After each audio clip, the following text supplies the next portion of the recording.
मिङ्सु online TV हरपल तपाईसँग। नमस्कार अनि हार्दिक स्वागत छ मिङ्सु अनलाइन टिभी हेर्दै हुनुहुन्छ। हृदयदेखि हामी स्वागत गर्न चाहन्छौँ। विभिन्न विषय सन्दर्भसँग सम्बन्धित सामग्रीहरू यहाँहरूमा निरन्तर पस्किरहेका छौँ। यसै क्रममा आज पनि एउटा बिल्कुलै नयाँ सामग्री यहाँहरूमा प्रस्तुत गर्न लागिरहेका छौँ। के कस्तो लाग्छ यहाँको सल्लाह सुझाव र प्रतिक्रिया कमेन्ट बक्समा राख्न नभुल्नुहोला। दर्शकहरू, आज हामी तपाईँलाई हाम्रै गाउँघर, आँगन, चोक, गल्ली, बारी, कान्ला जताततै प्रशस्त मात्रामा पाइने घोडताप्रे झारको अर्थात् टोप्रे झारको फाइदा के कस्ता रहेका छन्, आज यिनै विषयवस्तुमा केन्द्रित हुनेछौँ। हामीले यसको महत्त्व थाहा नपाएर, यसको महत्त्व नबुझेर हामीले करोडौँ मूल्य बराबरको औषधि त्यत्तिकै खेर फालिरहेका हुन्छौँ। बरु त्योभन्दा हामी लाखौँ खर्च गरेर, करोडौँ खर्च गरेर अरू अन्य थुप्रै हानिकारक औषधिहरूको सेवन गरिरहनु पर्ने बाध्यता सिर्जना भएको छ। त्यसैले हाम्रै चोक, आँगन, गल्लीमा यी छरिएर रहेका अमृतमय यस्ता औषधिहरूको महत्त्व नबुझेर हामीले झारसरी कुल्चिरहेका हुन्छौँ, माटोमा मिलाइरहेका हुन्छौँ। त्यसैले आज हामी यो टोप्रे झार अर्थात् घोडताप्रेको महत्त्वको बारेमा आज हामी तपाईँलाई विशेष यो रिपोर्ट तयार पारेका छौँ। यो भिडियो अन्तिम चरणसम्म हेरेर साथ दिनुहोला। अब लागौँ आजको यो विषयवस्तुतर्फ। दर्शकवृन्द, तपाईँले यो भिडियोमा देखिरहनु भएको छ यो घोडताप्रे अर्थात् टोप्रे झार हो। यो हाम्रो गाउँघर, चोक, आँगन, गल्ली, पाखा र कान्ला, बारी, भित्ता जताततै प्रशस्त मात्रामा उम्रिन्छ, जताततै प्रशस्त मात्रामा उम्रिएको पाउँछौँ। एपिएसी परिवारमा पर्ने उष्ण प्रादेशिक औषधीय अनि हल्का बास्नादार बोट हुन्छ यसको। यो लहरे झार वर्गको एक सामान्य वनस्पति हो। यसको वैज्ञानिक नाम सिन्टेला एसियाटिका हो। यत्र तत्र भेटिने यस झार प्राचीन कालदेखि औषधिका रूपमा प्रयोग हुँदै आएको पाइन्छ। यस बोटबाट अलि पृथक खालको बास्ना आउँछ, जसलाई जो कोहीले मन पराउँदैनन्।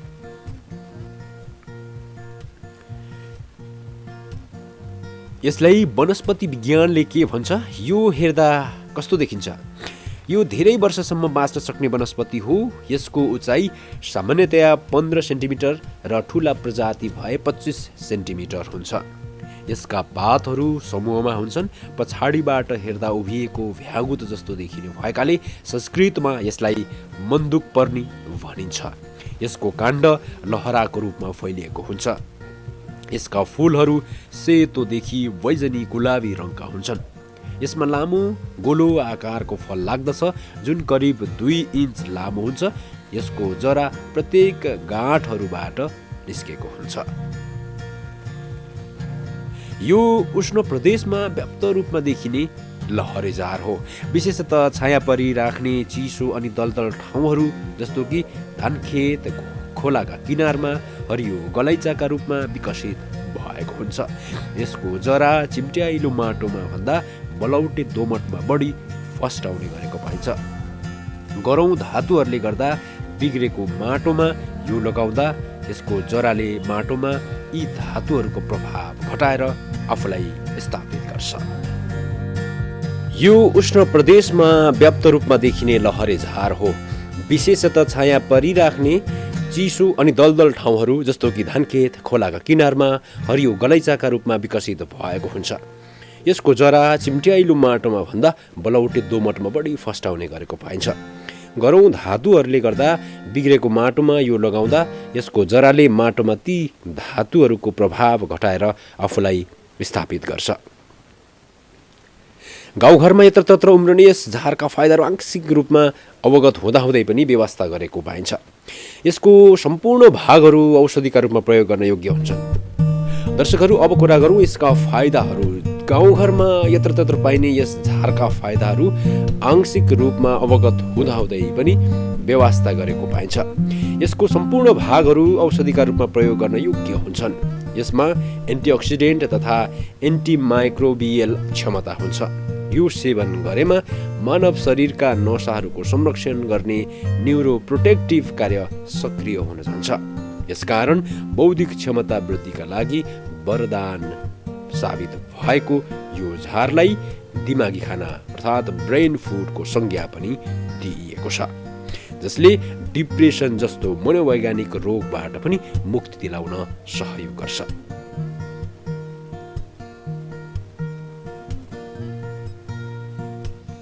यसैगरी घरेलु उपचारमा सबैभन्दा सजिलो औषधिको रूपमा यसलाई प्रयोग गर्न सकिन्छ। स्थानीय रूपमा व्याप्त भएका कारण विभिन्न ठाउँमा यसलाई गाउँघरका बुढापाका र बुजुर्ग मान्छेहरूले जसलाई आयुर्वेदको जानकारी छ उनीहरूको सल्लाह अनुसार घरेलु उपचारमा प्रयोग गर्ने गरिएको पाइन्छ। घरेलु उपचारमा यसलाई प्रयोग गर्ने उपायहरू विभिन्न तौरले प्रयोग गर्न सकिन्छ। जस्तै खोकी लाग्दा यसको पातको सिरप अथवा रस अदुवा र मरिचसँग मिसाएर पिउने। यसैगरी यसलाई पिसेर बनाएको धुलो सेवन गर्नाले अल्सर, कुष्ठरोग तथा भिरिङ्गी जस्ता रोगहरू समेत निको पार्न सक्छ। यसैगरी यसको ताजा फुल पिसेर बनाएको लेदो पोलेको घाउमा लगाउँदा निको हुन्छ।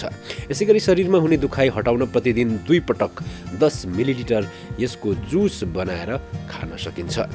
छाला सम्बन्धी रोग निवारकका लागि पनि यसको लेदो लाभदायक हुन्छ।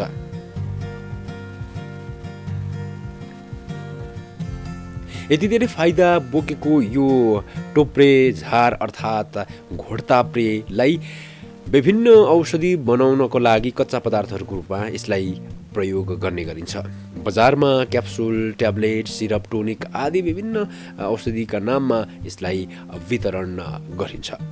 त्यसैगरी यो कस्मेटिक सामानहरू बनाउन पनि उत्तिकै प्रयोगमा आउँछ। Skin care cream, skin toning आदिका नाममा समेत यसको व्यावसायिक उत्पादन गर्न सकिन्छ। यो झारका पात, फूल, फल र जराहरू टिपेको केही दिनभित्रै सड्ने खालका हुन्छन्। तिनीहरूलाई लामो समयसम्म प्रयोगमा ल्याउनका लागि विभिन्न प्रविधि अपनाउनु पर्ने हुन्छ।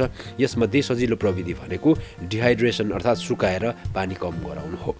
यसो गर्दा त्यसमा भएका पौष्टिक तत्त्वहरू नाश पनि हुँदैनन्, साथै लामो समयसम्म जोगाउन पनि सकिन्छ। हाम्रो देशमा यसको व्यावसायिक रूपमा खासै खेती भएको इतिहास छैन। आफ्नो घरखेतमा अनुकूल वातावरणका कारण स्वतः उम्रने बोटहरूको संरक्षण गरी तिनैको प्रयोग हुँदै आएको छ। कृषियोग्य नभएका कारण यसै बाँझो छोडिएका खेतहरूमा प्रशस्त भेटिने यो झारलाई कुनै ठुलो लगानी बिना नै थोरै व्यवस्थित ढङ्गले खेती गर्ने हो भने प्रशस्त रूपमा आम्दानी गर्न सकिन्छ।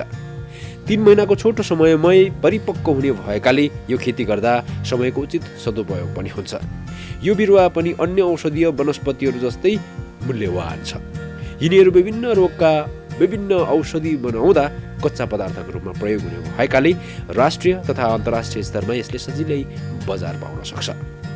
यस्तो फाइदाजनक वनस्पतिको महत्त्व पहिचान गरी उत्पादनतर्फ ध्यान दिने हो भने सामान्य किसानको आम्दानी वृद्धि हुनुका साथै कृषि क्षेत्रमा थप टेवा पुग्ने निश्चित देखिन्छ।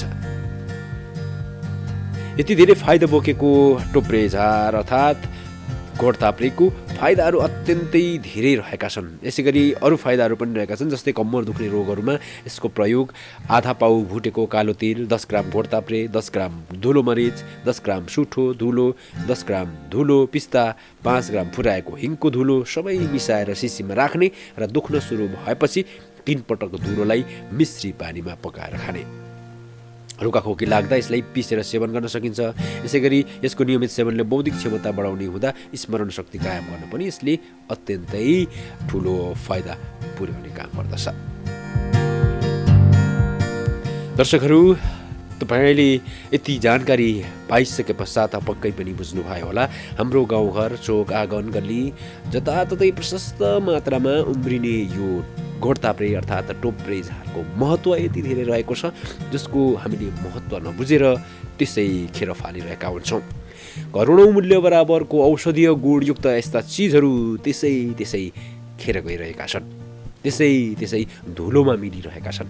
त्यसैले यसको नियमित सेवनबाट स्वास्थ्य लाभ गरौँ र ठुल्ठुला रोगहरूबाट ठुलो धनराशि खर्च हुनबाट बच्नको लागि सावधानी अपनाऊ। यसको लागि दैनिक रूपमा हामीले यसलाई सजिलै प्रयोग गर्न सकिन्छ। यसलाई बारीबाट सिधै टिपेर सफा धोएर यो सिधै पातलाई त्यत्तिकै पनि चबाएर खान सकिन्छ। यसका फाइदाहरू धेरै रहेका छन्। हामीले जुन प्रयोग गर्ने औषधिको प्रयोग गर्ने विधि, औषधिको प्रयोग गर्ने तरिकाको बारेमा हामीले माथि नै जानकारी गरिसकेका छौँ। त्यसैले अत्यन्तै बहुगुणी औषधीय गुणयुक्त टोप्रेज हारको बारेमा आजको यो विषयवस्तु के कस्तो लाग्यो? यहाँको सल्लाह सुझाव र प्रतिक्रिया कृपया आफ्नो कमेन्ट बक्समा राख्न नभुल्नुहोला र आजैदेखि दैनिक जीवनमा प्रयोग गर्न सुरु गरौँ। आजैदेखि यसको प्रयोग सुरुवात गरौँ र स्वास्थ्य लाभ गरौँ। यतिन्जेलसम्म हेरिदिनु भयो, यहाँलाई धेरै धेरै धन्यवाद छ। यहाँको सुस्वास्थ्य दीर्घायुको कामना गर्छौँ। जहाँ जुनसुकै ठाउँमा रहनु भएको छ, यहाँको हरेक पल सुखमय बितोस्। नमस्ते। नयाँ सामग्रीको लागि कृपया हाम्रो च्यानललाई सब्सक्राइब गरिदिनुहोला र त्यसपछि आउने बेल बटनलाई क्लिक गरिदिनुहोला।